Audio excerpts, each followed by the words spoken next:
إليه يرد علم الساعة وما تخرج من ثمرات من أكمامها وما تحمل من أنثى ولا تضع إلا بعلمه কিয়ামতের জ্ঞান কেৱল আল্লাহৰ ওচৰতেই প্ৰত্যাৱৰ্তিত হয়। তেওঁৰ অজ্ঞাতসাৰত কোনো ফল অৱৰণৰ পৰা ওলাই নাহে, কোনো নাৰীও গৰ্ভধাৰণ নকৰে আৰু সন্তানে প্ৰসৱ নকৰে। ويوم يناديهم أين شركائي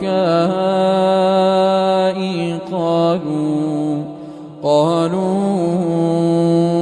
آذناك ما منا من شهيد যিদিনা আল্লাহ সিহঁতক মাতি ক'ব, মোৰ অংশীদাৰসকল ক'ত? তেতিয়া সিহঁতে ক'ব, আমি তোমাৰ ওচৰত নিবেদন কৰোঁ যে এই বিষয়ে আমাৰ মাজত কোনো সাক্ষী নাই।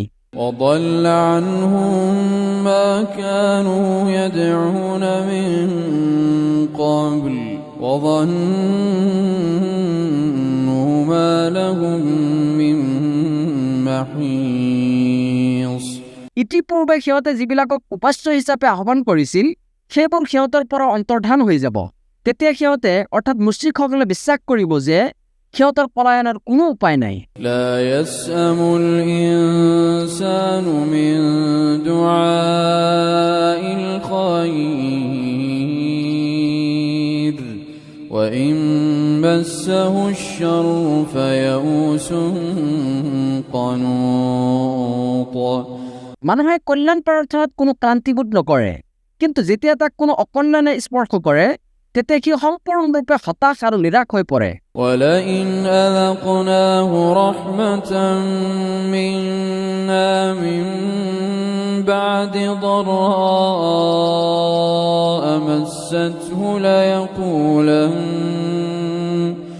ليقولن هذا لي وما أظن الساعة قائمة ولئن رجعت إلى ربي إن لي عنده للحسنى আকৌ দুখদণ্ডাই স্পৰ্শ কৰাৰ পিছত যদি আমি তাক আমাৰ ফালৰ পৰা অনুগ্ৰহেৰে সোৱাদ ল'বলৈ দিওঁ, তেতিয়া কি কয়, এয়া হৈছে মোৰ প্ৰাপ্য আৰু মোৰ বিশ্বাস নহয় যে কিয়ামত সংঘটিত হ'ব। আনহাতে যদি মোক মোৰ প্ৰতিপালকৰ ওচৰলৈকে উভতাইও নিয়া হয়, فلننبئن الذين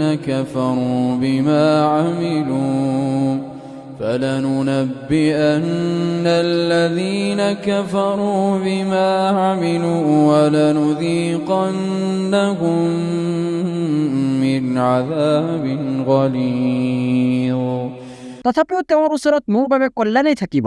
এতেকে নিশ্চয় আমি কাফিৰসকলক সিহঁতৰ আমল সম্পৰ্কে অৱহিত কৰিম আৰু সিহঁতক অৱশ্যে কঠোৰ শাস্তি ভোগ কৰাম। وَإِذَا أَنْعَمْنَا عَلَى الْإِنسَانِ أَعْرَضَ وَنَأَىٰ بِجَانِبِهِ وَإِذَا مَسَّهُ الشَّرُّ فَذُو دُعَاءٍ عَرِيضٍ আৰু যেতিয়া আমি মানুহৰ প্ৰতি অনুগ্ৰহ কৰোঁ তেতিয়া সি মুখ ঘূৰাই লয় আৰু দূৰলৈ আঁতৰি যায়, কিন্তু যেতিয়া তাক অকল্যাণে স্পৰ্শ কৰে তেতিয়া সি দীৰ্ঘ প্ৰাৰ্থনাকাৰী হয়। قُلْ أَرَأَيْتُمْ إِنْ كَانَ مِنْ عِنْدِ اللَّهِ ثُمَّ كَفَرْتُمْ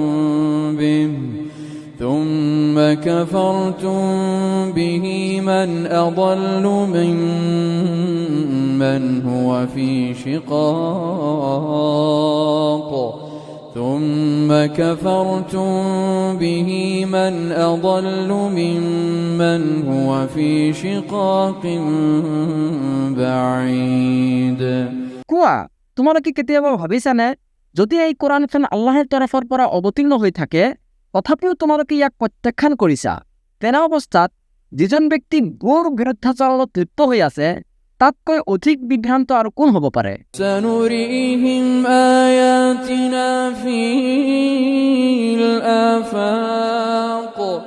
سنريهم آياتنا في الآفاق وفي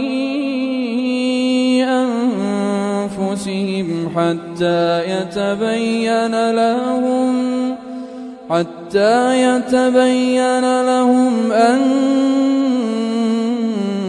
أنه الحق أولم يكف بربك أنه على كل شيء شهيد অনতিপলমে আমি সিহঁতক আমাৰ নিদৰ্শনাৱলী দেখুৱাম বিশ্বজগতৰ প্ৰান্তসমূহত আৰু সিহঁতৰ নিজৰ মাজতো, যাতে সিহঁতৰ ওচৰত সুস্পষ্ট হৈ উঠে যে নিশ্চয় এইখন সত্য। এইখন তোমাৰ প্ৰতিপালক সম্পৰ্কে যথেষ্ট নহয়নে, যে তেওঁ সকলো বস্তুৰ ওপৰত সাক্ষী? ألا إنهم في مرية من لقاء ربهم ألا إنه بكل شيء محيط। জানি থোৱা, নিশ্চয় সিহঁত নিজ প্ৰতিপালকৰ সাক্ষাৎ সম্পৰ্কে সন্দেহত পৰি আছে। জানি থোৱা যে নিশ্চয় তেওঁ সকলো বস্তুকে পৰিবেষ্টন কৰি আছে। বিসমিল্লাহিৰ ৰহমানিৰ ৰহিম। আৰম্ভ কৰিছো পৰম কৰুণাময় পৰম দয়ালু আল্লাহৰ নামত। হামিম হামিম আইন সিন قاف আইন সিন কফ। كذلك يوحي إليك وإلى الذين من قبلك الله العزيز الحكيم। এইদৰে তোমাৰ প্ৰতি আৰু তোমাৰ পূৰ্বৱৰ্তীসকলৰ প্ৰতি ওয়াহি কৰিছে মহাপ্ৰক্ৰমশালী প্ৰজ্ঞাময় আল্লাহে। له ما في السماوات وما في الأرض وهو العلي العظيم। আকাশসমূহত যি আছে আৰু পৃথিৱীত যি আছে সেই সকলোবোৰ তেওঁৰেই, তেওঁ সূৰ্য সুমহান। تكاد السماوات يتفطرن من فوقهن والملائكة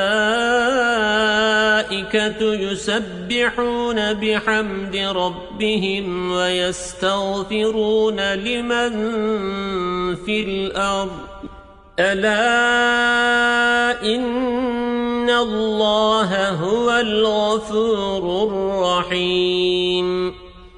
আকাশসমূহ ওপৰৰ পৰা ভাঙি পৰাৰ উপক্ৰম হয় আৰু ফিৰিষ্টাসকলে নিজ প্ৰতিপালকৰ প্ৰশংসাৰ সৈতে পবিত্ৰতাৰ মহিমা ঘোষণা কৰে আৰু পৃথিৱীবাসীৰ বাবে ক্ষমা প্ৰাৰ্থনা কৰে। জানি থোৱা, নিশ্চয় আল্লাহ তেওঁই ক্ষমাশীল পৰম দয়ালু। والذين اتخذوا من دونه أولياء الله حفيظ عليهم وما أنت عليهم بوكيل। আৰু যিসকলে আল্লাহৰ পৰিৱৰ্তে আনক অভিভাৱক ৰূপে গ্ৰহণ কৰে, আল্লাহে সিহঁতৰ প্ৰতি সম্যক দৃষ্টিদাতা। হে নবী, তুমি সিহঁতৰ ওপৰত কৰ্মবিধায়ক নহয়। وكذلك أوحينا إليك قرآنا عربيا لتنذر أم القرى ومن حولها وتنذر يوم الجمع لا ريب فيه فريق في الجنة وفريق في السعير। আৰু এইদৰে আমি তোমাৰ প্ৰতি কোৰাণ অৱতীৰ্ণ কৰিছো আৰবী ভাষাত, যাতে তুমি মক্কা আৰু ইয়াৰ চাৰিওফালে থকা জনগণক সতৰ্ক কৰিব পাৰা, লগতে যাতে সতৰ্ক কৰিব পাৰা সমবেত হ'বলগীয়া কিয়ামত দিৱস সম্পৰ্কে, য'ত কোনো সন্দেহ নাই সেইদিনা এদল জান্নাতত যাব আৰু এদল যাব জ্বলন্ত অগ্নিত। ولو شاء الله لجعلهم أمة واحدة ولكن يدخل من يشاء في رحمته والظالمون ما لهم من ولي ولا نصير। আৰু আল্লাহে ইচ্ছা কৰিলে সিহঁতক এটাই উম্মত কৰিব পাৰিলেহেঁতেন, কিন্তু তেওঁ যাক ইচ্ছা কৰে কেৱল তাকহে নিজ অনুগ্ৰহত প্ৰৱেশ কৰায়। আনহাতে জালিমসকল সিহঁতৰ কোনো অভিভাৱক নাই আৰু কোনো সহায়কাৰীও নাই। أم اتخذوا من دونه أولياء فالله هو الولي وهو يحيي الموتى وهو على كل شيء قدير। সিহঁতে আল্লাহৰ পৰিৱৰ্তে আনক অভিভাৱক ৰূপে গ্ৰহণ কৰিছে নেকি? কিন্তু আল্লাহ কেৱল তেওঁহে প্ৰকৃত অভিভাৱক আৰু তেওঁই মৃতক জীৱিত কৰে। তেওঁ সকলো বস্তুৰ ওপৰত ক্ষমতাবান। وما اختلفتم فيه من شيء فحكمه إلى الله ذلكم الله ربي عليه توكلت وإليه أنيب। আৰু তোমালোকে যি বিষয়তে মতভেদ নকৰা কিয়, তাৰ মীমাংসা আছে কেৱল আল্লাহৰেই ওচৰত। তেওঁৱেই আল্লাহ, মোৰ প্ৰতিপালক, তেওঁৰ ওপৰতেই মই নিৰ্ভৰ কৰোঁ আৰু মই তেওঁৰে অভিমুখী হওঁ। فاطر السماوات والأرض جعل لكم من أنفسكم أزواجا ومن الأنعام أزواجا يذرأكم فيه ليس كمثله شيء وهو السميع البصير। তেওঁৱে আকাশসমূহ আৰু পৃথিৱীৰ সৃষ্টিকৰ্তা। তেওঁৱে তোমালোকৰ মাজৰ পৰা তোমালোকৰ জোৰা সৃষ্টি কৰিছে আৰু চতুষ্পদ জন্তুৰ মাজতো জোৰা সৃষ্টি কৰিছে। এইদৰেই তেওঁ তোমালোকৰ বংশ বিস্তাৰ কৰে। একোৱেই তেওঁ উপমাযোগ্য নহয়। তেওঁ সৰ্বশ্ৰোতা, সৰ্বদ্ৰষ্টা। له مقاليد السماوات والأرض يبسط الرزق لمن يشاء ويقدر إنه بكل شيء عليم। আকাশসমূহ আৰু পৃথিৱীৰ চাবিকাঠি তেওঁৰেই ওচৰত। তেওঁ যাৰ বাবে ইচ্ছা কৰে তাৰ জীৱিকা বৃদ্ধি কৰি দিয়ে আৰু সংকুচিতও কৰে। নিশ্চয় তেওঁ সকলো বস্তু সম্পৰ্কে সৰ্বজ্ঞ।